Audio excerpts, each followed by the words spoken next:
What is self construal, elucidate gender difference in self evolution and regulation. क्या मतलब क्या है यहाँ पर? क्वेश्चन नंबर 8 आपको दिख रहा है। यस, हम लोग पढ़ रहे हैं BPCG 176 साइकोलॉजी ऑफ जेंडर, जिसका एग्जाम होने वाला है दिसंबर 2024 इग्नू में। ठीक है, तो क्या ये सिर्फ दिसंबर 2024 के लिए है? नहीं, मैं यहाँ पर आपको मेजर टॉपिक्स कवर कर रहा हूँ। 2025 में भी जून और दिसंबर में एग्जाम होगा, या इवन 2026 में जून और दिसंबर में एग्जाम होगा, उसके लिए भी ये जो मैं आपको पढ़ा रहा हूँ, अगर पास करने के लिए आप सिर्फ, आपका गोल सिर्फ पास करना है, तो फिर ये तब भी आपके लिए पूरा वैलिड है, क्योंकि मैं क्वेश्चन स्पेसिफिक आपको नहीं समझा रहा, रट्टा नहीं मरवा रहा, मैं आपको टॉपिक समझा रहा हूँ। क्वेश्चन भले ही चेंज हो जाए, फर्क नहीं पड़ता है। अगर आपको एक चीज़ समझ में आ जाए तो आपको जितना घुमा के मैं पूछूं आप बता देंगे, एज सिंपल एज दैट। अगर एक मूवी आपने देखा है, उसके अंदर से मैं आपको जितना भी गोल गोल करके क्वेश्चन पूछूं, अगर वो मूवी आप समझ गए हैं, आप उसका जवाब समझ जाएंगे क्वेश्चन का मतलब। ठीक है, तो बस आप इसको एक मूवी या स्टोरी समझ के पढ़िए। ओके, तो लास्ट क्लास में हमने क्या डिस्कस किया था? लास्ट क्लास में हमने डिस्कस किया था does gender influence leadership style. इसको हमने बहुत डिटेल में एक्सप्लेन किया था लास्ट क्लास में, और समझा था कि क्या है इसका मतलब और कैसे इन्फ्लुएंस करता है और कैसे नहीं करता।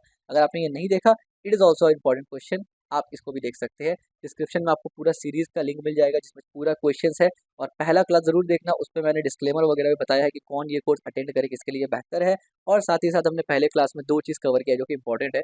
फर्स्ट, साइकोलॉजी क्या होता है, किन फील्ड्स में ये आता है, और दूसरा साइकोलॉजी ऑफ जेंडर में कौन कौन से इंपॉर्टेंट टॉपिक्स है। और दूसरे वीडियो से हम लोगों ने क्वेश्चंस पढ़ना शुरू किया था, right? Okay, so let's understand this question या दिस टॉपिक। क्या है क्वेश्चन? पूछा क्या गया है? पूछा गया है व्हाट इज सेल्फ कॉन्स्ट्रियल। अब ये सेल्फ कॉन्स्ट्रियल होता क्या है भाई? देखिए, सेल्फ कॉन्स्ट्रियल क्या होता है ना, कि आप खुद को कैसे डिफाइन करते हैं दूसरों के सामने। अभी समझ में आ जाएगा आपको, आगे इसको इसको डिस्कस करेंगे हम लोग। What is self construal, elucidate gender difference in self evolution and regulation. Evolution का मतलब हमें पता है, इवॉल्व होना। सेल्फ इवोल्यूशन का मतलब खुद से इवॉल्व होना, खुद में ऐसा चेंजेस लाना टाइम बाय टाइम कि आप अपने आप को बेहतर बना रहे हैं। इवोल्यूशन मीन्स अच्छे की तरफ जाता है, ना कि इसके तरफ। ठीक है, एंड रेगुलेशन, तो इसका मतलब क्या हुआ? व्हाट इज सेल्फ कंस्ट्रेल, एक सवाल पूछा गया, इल्यूसिडेट gender difference in self evolution and regulation. तो आइए एक एक करके समझते हैं। यहाँ पर 3 पॉइंट आपको समझ में आएगा। एक, इल्यूसिडेट जेंडर डिफरेंस, एक तो है डिफरेंस बताना, जिसमें रहेगा मेन मुद्दा सेल्फ इवोल्यूशन और रेगुलेशन का डिफरेंस बताना। दूसरा, सेल्फ कंट्रोल होता क्या है। आइए, व्हाट इज सेल्फ कंट्रोल, वो क्या होता है? Self control is how people see themselves in relation to others. यानी आप दूसरे के रिलेशन में, यानी दूसरे के आधार पर, दूसरे से जब आप कनेक्ट करते हैं, तो आप खुद को किस बेसिस पे देखते हैं, आप खुद को कैसे दिखाते हैं, दिखते हैं, समझते हैं। ठीक है, it's about it's about whether someone defines themselves as an independent person or as a part of group। ये बहुत इंपॉर्टेंट पॉइंट है, इसको समझिए। सेल्फ कंस्ट्रक्चुअल में 2 पॉइंट है, यानी अगर आप आसान शब्दों में समझे कि सेल्फ कंस्ट्रक्चुअल क्या होता है, तो सेल्फ कंस्ट्रक्चुअल का मतलब होता है कि आप दूसरों के बीच अपने आप को कैसा दिखा रहे हैं। और आसान कर दूं, तो जब आप अपने दोस्तों के साथ मिल रहे हैं, यहाँ पर एक ग्रुप है, 10 बंदे का ग्रुप है, आप वहाँ जाते हैं, तो आप अपना पर्सनैलिटी उनको कैसा दिखा रहे हैं। इसमें 2 ही पॉइंट है, 2 किस्म से आप अपना पर्सनैलिटी दिखा सकते हैं। ठीक है, तीसरा भी हो सकता है, लेकिन हम लोग साइकोलॉजी ऑफ जेंडर पढ़ रहे हैं, तो वहाँ पर 2 ही है, आपको यहाँ 2 ही लगना है। तो आप अपने आप को इमेजिन करें कि आप ग्रुप में गए हैं, अब आप क्या चाहते हैं कि दूसरों को आप कैसा अपना पर्सनैलिटी दिखाए। सेल्फ कॉन्स्ट्रक्चुअल इसी को बोलते हैं। उसमें 2 मेन पार्ट होता है, एक होता है इंडिपेंडेंट सेल्फ कॉन्स्ट्रक्चुअल, एक होता है intra dependent self construal. That's it. अब आप दोनों समझ जाएंगे तो मुद्दा ही खत्म, आप पूरा सेल्फ कॉन्स्ट्रक्चुअल समझ गए। ठीक है, तो सेल्फ कॉन्स्ट्रक्चुअल आप समझ गए। सेल्फ कॉन्स्ट्रक्चुअल क्या होता है कि आप किस तरीके से अपना पर्सनैलिटी दूसरों के सामने दिखाते हैं कि आप कैसे हैं।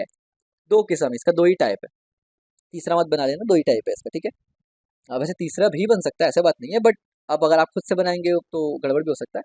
बट यहाँ पर 2 मेजर पॉइंट है, उस पर हम लोग देखेंगे। ठीक है, इंडिपेंडेंट सेल्फ कॉन्स्ट्रक्चुअल और इंट्रा डिपेंडेंट सेल्फ कॉन्स्ट्रक्चुअल। अब दोनों को समझते हैं, फिर आप खुद डिसाइड कर लेना आप किस कैटेगरी में है। ठीक है, और and I am for sure ज़्यादातर लोग फर्स्ट कैटेगरी चूज करेंगे। ठीक है, independent self construal, seeing oneself as a separate from other with a unique qualities and personal goals. This view is common in many western culture। यानी खुद को ऐसे देखना दूसरों के मुकाबले कि आप दूसरों से अलग है। याद रखिए, यहाँ सिग्मा में मत चले जाना आप लोग। ठीक है, वो अल्फा मेल वाला में मत चले जाना। यहाँ पर करियर ओरिएंटेड वे में हम लोग बात कर रहे हैं, साइकोलॉजी ऑफ जेंडर है ये। ठीक है, इंडिपेंडेंट सेल्फ कॉन्स्ट्रक्ट का मतलब ये होता है कि आप खुद को ऐसे देखते हैं कि आप दूसरे से अलग है, आप में यूनिक क्वालिटीज है जो दूसरों में नहीं है और दूसरों में जो है वो आप में नहीं है, और आपका एक पर्सनल गोल है। और ये जो व्यू, यानी इन शॉर्ट यार, मैं एक आदमी हूँ, ठीक है, आप भी एक आदमी हो सकता है, आप मुझसे बेहतर हो किसी चीज़ में, हो सकता है मैं आपसे बेहतर हूँ किसी चीज़ में, मुझे इससे फ़र्क नहीं पड़ता। मेरे अंदर यूनिक क्वालिटीज़ है और मैं ऐसा ही हूँ, और मेरा ये पर्सनल गोल है and I have to achieve this. यानी मुझे दूसरों से ज़्यादा लेना देना नहीं है। आप मुझसे नाराज़ होते हैं, हो जाइए। आप मुझसे मोहब्बत करते हैं, करिए, ठीक है, आई अप्रिशिएट। नफरत भी करते हैं तो वो आपके ऊपर है, लेकिन मेरा ये गोल है, मुझे ये अचीव करना है।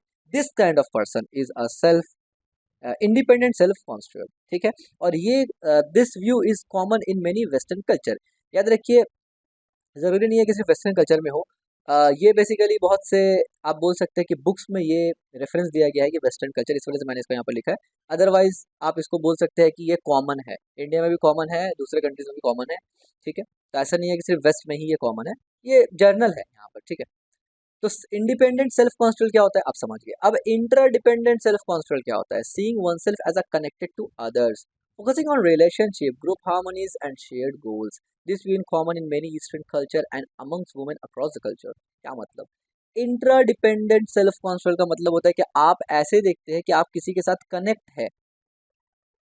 फोकस इन रिलेशनशिप, यानी आप अगर रिलेशनशिप में है तो आप उसको नहीं तोड़ना चाहते। आप ऐसे इंसान नहीं है कि नहीं, फर्क नहीं पड़ता, जाओ यार तुम रिलेशन में रहो, नहीं, फर्क पड़ता है। आपके लाइफ में रिलेशनशिप से इफेक्ट पड़ता है। ग्रुप हार्मोनीज, जो आपके आसपास लोग हैं उनका प्रभाव आपके ऊपर पड़ता है। यानी ऐसा नहीं है कि मतलब आपका एक ग्रुप था, कल को आपसे कोई नहीं बात कर रहा तो आप बोलेंगे भाड़ में जाए, मुझे क्या फर्क पड़ता है। तो ये वो कैटेगरी के लोग नहीं है जो इंटर डिपेंडेंट होते हैं, सेल्फ कॉन्स्टेंट। ये थोड़ा इमोशनल लोग होते हैं, यानी ये टच कनेक्ट जल्दी करते हैं, ठीक है। उनका शेयर्ड गोल होता है। यानी बहुत से लोग आप देखेंगे कि मतलब दो लड़के, ऐसा नहीं है कि सिर्फ बॉयफ्रेंड गर्लफ्रेंड का बात है, लड़का लड़का या लड़की लड़की में भी फ्रेंडशिप ऐसा होता है कि यार हम लोग साथ में सक्सेस करेंगे, हम लोग साथ में ये करेंगे।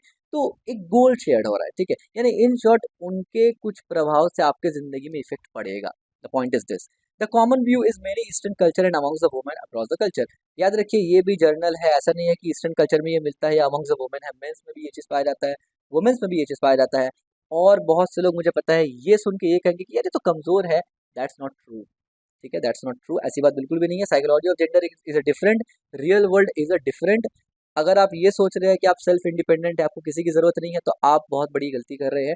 ज़िंदगी में हर इंसान को ज़रूरत पड़ता है किसी न किसी का, ठीक है। हाँ, आप ये बोल सकते हैं कि मतलब ज़रूरत पड़ेगा, बट ऐसा नहीं है कि मैं अपना गोल्स किसी के लिए छोड़ दूँ। That is different, that is okay. आप करियर ओरिएंटेड बंदे हैं कि आप अपने दोस्त या किसी के लिए अपना गोल नहीं छोड़ सकते। लेकिन this is not a correct statement to say कि मुझे किसी की ज़रूरत ही नहीं है, ठीक है। दुनिया में जितने भी लोगों ने जो भी सक्सेस किया है, जहाँ भी गए ना, वो अकेले नहीं गए हैं, ठीक है। वो मतलब उनका थॉट ये नहीं था, भले ही वो अकेले है उस पोजीशन पे, लेकिन उनका थॉट ये नहीं था, ठीक है। तो ये बात ज़रूर याद रखना, क्योंकि आजकल सिग्मा बहुत ज़्यादा ही चल रहा है, तो लोग कहीं साइकोलॉजी ऑफ जेंडर में से ये ना निकाल ले कि ये तो इसका मतलब ऐसा है। साइकोलॉजी ऑफ जेंडर में आप साइकोलॉजिकल बात करते हैं, जेंडर में फ़र्क करते हैं, जिस एकेडमिक स्टडी। देखिए, एकेडमिक स्टडी थ्योरी में फ़र्क होता है, प्रैक्टिकल लाइफ में फ़र्क होता है, ठीक है। प्रैक्टिकल लाइफ थ्योरी में फ़र्क होता है। तो ये है थ्योरेटिकल, डिबेटेबल और क्वेश्चन आंसर एक चल रहा है। आप इसको उस तरीके से समझे, रियल लाइफ में अप्लाई करने का मत सोचना, ठीक है। तो ये है दो तरीका, राइट। अब आप समझ गए सेल्फ कॉन्स्ट्रक्ट क्या होता है। दो किस्म का, पहला तो सेल्फ कॉन्स्ट्रक्ट का मतलब क्या होता है कि दूसरों के सामने आपका पर्सनैलिटी क्या है, या आप क्या दिखाना चाहते हैं। एक तो ये है कि आप ये दिखाना चाहते हैं कि भाई मेरा क्वालिटी बड़ा यूनिक है और हम एकदम गोल फोकस्ड है। हमको I don't like parties and all, ठीक है, फ्रेंडशिप करो करो, ना करो ना करो, मुझे कोई प्रॉब्लम नहीं है, मेरे लिए गोल पहला है। एक कैटेगरी वो है। दूसरा कैटेगरी वो है कि जो दूसरों के साथ कनेक्ट होता है कि हाँ यार, मेरे लिए फ्रेंड्स भी इंपॉर्टेंट है, मेरे लिए फैमिली भी इंपॉर्टेंट है, मेरे लिए दोस्त भी इंपॉर्टेंट है, मेरे लिए गर्लफ्रेंड भी इंपॉर्टेंट है, एक्स वाई जेड, और सबको लेके वो चलते हैं। यानी उनका कोई ऐसा नहीं गोल होता है कि यार मतलब एकदम पर्सनल वाला, एकदम स्ट्रेट फॉरवर्ड, यानी कॉमन, जिसको आप बोलते हैं कि मेजोरिटी लोग अभी के टाइम में इसी कैटेगरी में फॉलो करते हैं, इंट्रा डिपेंडेंट सेल्फ कॉन्स्ट्रक्ट, ठीक है। ज़्यादातर लोग इसी कैटेगरी में फॉलो करते हैं। बहुत कम लोग हैं जो सेल्फ इंडिपेंडेंट सेल्फ कॉन्स्ट्रक्ट में कैटेगरी में फॉलो करते हैं। मैं इंडिया की बात कर रहा हूँ, लड़के लड़कियाँ दोनों। इंडिपेंडेंट सेल्फ कॉन्स्टेंट में बहुत कम लोग फॉल करते हैं। कहेंगे तो सब मैं इसके अंदर हूँ, लेकिन ज़िंदगी आप वैसे नहीं गुजार रहे ना। आप जा रहे हैं यहाँ पर बार में, पार्टी कर रहे हैं यहाँ पर, लड़कियों को घुमा रहे हैं, तो दैट इज़ डिफरेंट यार। इंडिपेंडेंट सेल्फ कॉन्स्टेंट का मतलब ही एक डिफरेंट चीज़ होता है, ठीक है। तो क्या, दैट्स अ डिफरेंट पॉइंट। तो अब आप समझ गए ये दोनों का मतलब क्या होता है। ओके, समझ गए। Gender difference in self evaluation and self regulation. अब इसका मतलब क्या है, जेंडर डिफरेंस बताओ सेल्फ इवैल्यूएशन में और सेल्फ रेगुलेशन में। अब सेल्फ रेगुलेशन क्या होता है और सेल्फ इवैल्यूएशन क्या होता है, और इनके अंदर जेंडर डिफरेंस बताएं, तो जब डिफरेंस बताएंगे तो मेन एंड वुमेन ही आएगा, यानी लड़का और लड़की में, मेंस एंड वुमेन्स में जेंडर का डिफरेंस समझाओ सेल्फ इवैल्यूएशन और सेल्फ रेगुलेशन में। तो आइए वो समझते हैं। Gender can influence how people evaluate themselves and regulate their behavior, which means it's affect their self-esteem and how they manage their emotions and actions. Gender influence करता है कि लोग कैसे करके अपने आप को इवेलुएट करते हैं, अपने आप को कैसे बदलते हैं, अपग्रेड करते हैं और रेगुलेट करते हैं अपने बिहेवियर में, यानी तौर तरीका, टाइप्स, रूल्स एंड रेगुलेशंस। इसका मतलब ये है कि ये अफेक्ट करता है सेल्फ स्टीम को and how they manage their emotions and actions. यानी जब आपके अपने अंदर आप बदलाव लाते हैं तो आपके अंदर बहुत सा चीज़ चेंज होता है, ठीक है। सेल्फ इवेल्युएशन, मेंस में जब बात किया जाए तो tend to have an independent self view, often focus on a personal achievement and strength, they might evaluate themselves based on the accomplishment and independence. यानी मेंस में ज़्यादातर क्या है कि इंडिपेंडेंट व्यू होता है और focusing on a personal achievement होता है, स्ट्रेंथ होता है। They might evaluate themselves based on the accomplishment of independence, यानी आप समझ रहे हैं ना कि एकदम फोकस्ड, किसी एक तरीके पे फोकस्ड इंडिविजुअल, अकेले आए हैं, अकेले करना है, अकेले जाएंगे वाला, ठीक है। Womens intend to have a more interdependent self view, often see themselves in relation to to their connections with families and friends. They may evaluate themselves based on how well they maintain relationship and fulfill the roles, like being a good friends or caregiver. यानी लड़कियों को अगर मैं एकदम आसान शब्दों में फिल्मी भाषा में समझाऊँ ना, तो इसका मतलब वही है कि लड़कियों को रिश्तों तोड़ना पसंद नहीं। लड़कियां ये सोचती है कि रिलेशन ख़राब मत करो, फैमिली से हो, फ्रेंड से हो, बॉयफ्रेंड से हो, हस्बैंड से हो, किसी से भी हो, उनको उनको ज़्यादा टेंशन इसका नहीं होता है कि मेरा ये पर्सनल गोल है। उनको ज़्यादा टेंशन इसका होता है कि इस चक्कर में मेरा रिलेशन ना ख़राब हो जाए, इस चक्कर में मेरा दोस्ती ना ख़राब हो जाए, इस चक्कर में मेरा, उसके नज़र में मेरा पॉइंट ऑफ व्यू ख़राब ना हो जाए, ठीक है। तो ये वुमेन्स में ज़्यादा होता है, जो कि एक बहुत ही अच्छा क्वालिटी है, to be very honest. Mens में भी ये क्वालिटी होता है, ऐसा बात नहीं है, लेकिन वही मैं बता रहा हूँ ना, इंस्टाग्राम में जो सिग्मा में सो कॉल्ड सिग्मा है, वो लोग फिर इसको डिफरेंट तरफ लेके जाएंगे, ठीक है। तो यानी इमोशंस वाला फीलिंग ज़्यादा उनमें रहता है, और इसका मतलब ये भी नहीं है कि वुमेन्स कोई करियर ओरिएंटेड नहीं होती है।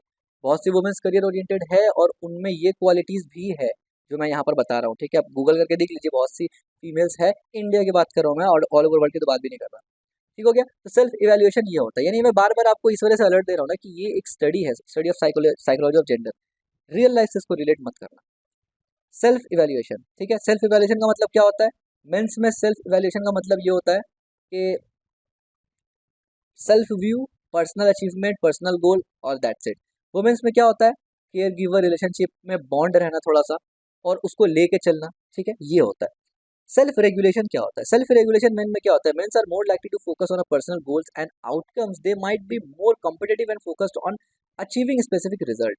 Women's Women are often more attuned to the emotion and need of others, so they might regulate their behavior to avoid conflicts, maintain harmony, and support others. Mens में क्या होता है ना, self regulation में mains में क्या होता है? मेंस में ये होता है कि वो अपना पर्सनल गोल में फोकस करते हैं और उससे जो रिजल्ट आ रहा है उस पर फोकस करते हैं, यानी उनका फोकस ज़्यादा कॉम्पिटिटिव, ज़्यादा अचीवमेंट स्पेसिफिक होता है, रिलेशंस वगैरह में उतना नहीं होता। हालांकि अगेन आजकल ऐसा नहीं है, आजकल बहुत से मेंस दोनों को ये करते हैं। एंड वुमेन्स में क्या होता है? वो ज़्यादातर इस तरफ जाती है कि इमोशनल, मतलब वो क्योंकि इमोशनल होती है तो उनको दूसरा का ज़रूरत पड़ता है। अब देखिए, ज़रूरत का मतलब ये नहीं कि वो डिपेंड है उसके ऊपर, ये बात बिल्कुल याद रखिए। ज़रूरत का मतलब है कि आपके अंदर एक फीलिंग्स है, आपके अंदर एक इमोशनल है, एक इंसानियत है आपके अंदर, जिसके वजह से आपको प्रॉब्लम होता है अगर सामने वाला आपसे दूर जाए, चाहे फैमिली हो, चाहे फ्रेंड हो, चाहे जो भी हो।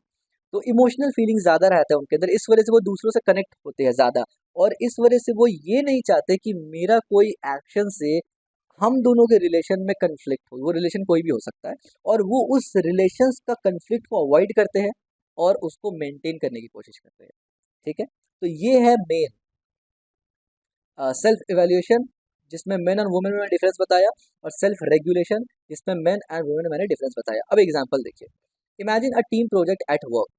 अब देखिए, इस वजह से मैंने एग्जांपल्स भी ऐसा दिया है कि जो मतलब पर्सनल लाइफ से रिलेटेड नहीं है, काम या वर्क स्पेस से रिलेटेड है, क्योंकि ये सब फॉर्मूला आप काम और वर्क स्पेस से रिलेटेड लगाए तो ठीक है, पर्सनल लाइफ में मत लगाइएगा।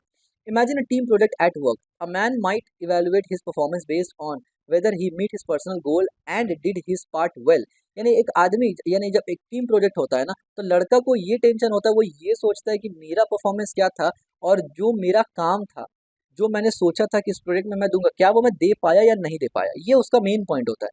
अ women might focus on how work helped the team and whether she maintain the positive interaction with her team. और वहीं लड़की का ज़्यादातर गोल ये होता है कि उसको ये टेंशन होता है कि क्या उसने टीम का प्रॉपर हेल्प किया, और क्या उसका जो इमेज है वो टीम में पॉजिटिव बना है, मेंटेन है कि नहीं है इंटरेक्शन। ठीक है, आप समझ रहे, दोनों डिफरेंट गोल है थोड़ा।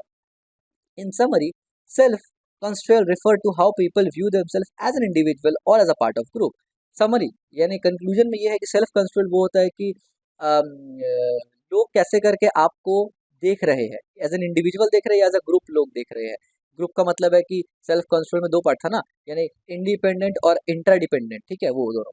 Mains often learn toward mens often lean toward independent self control focusing on personal achievement, while women lean toward interdependent self-control, focusing on relationship and group harmonies. This influences how they evaluate and regulate themselves in daily life. यानी ये दो main चीज था, यानी self control, यानी ये independent self control और इंट्राडिपेंडेंट self control, ये ही दोनों डिसाइड करता है कि आप सेल्फ इवेल्युएशन कैसे करके कर रहे हो और सेल्फ रेगुलेशन कैसे कर रहे अपने डेली लाइफ में।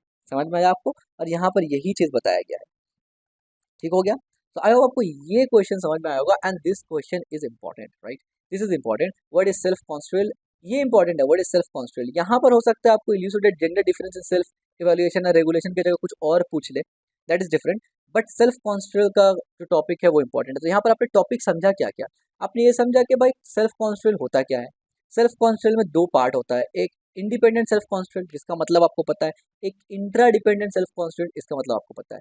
इसके बाद आपने पढ़ा एक टॉपिक की जिसमें आपने पढ़ा कि सेल्फ एवोल्यूशन और सेल्फ रेगुलेशन क्या होता है। तो आपने देखा सेल्फ एवोल्यूशन मेंस और वुमेन्स में क्या होता है, और self regulation mens and womens में क्या होता है। और ये इस वजह से होता है क्योंकि इंडिपेंडेंट सेल्फ कंट्रोल मेन में ज़्यादा होता है और intra dependent self control womens में ज़्यादा होता है। यानी ये पॉइंट के वजह से ही ये आउटकम निकल के आ रहा है, और यही इसी चीज़ को हमने यहाँ लिखा है और इसी चीज़ का हमने एग्जाम्पल यहाँ पर दिया, राइट?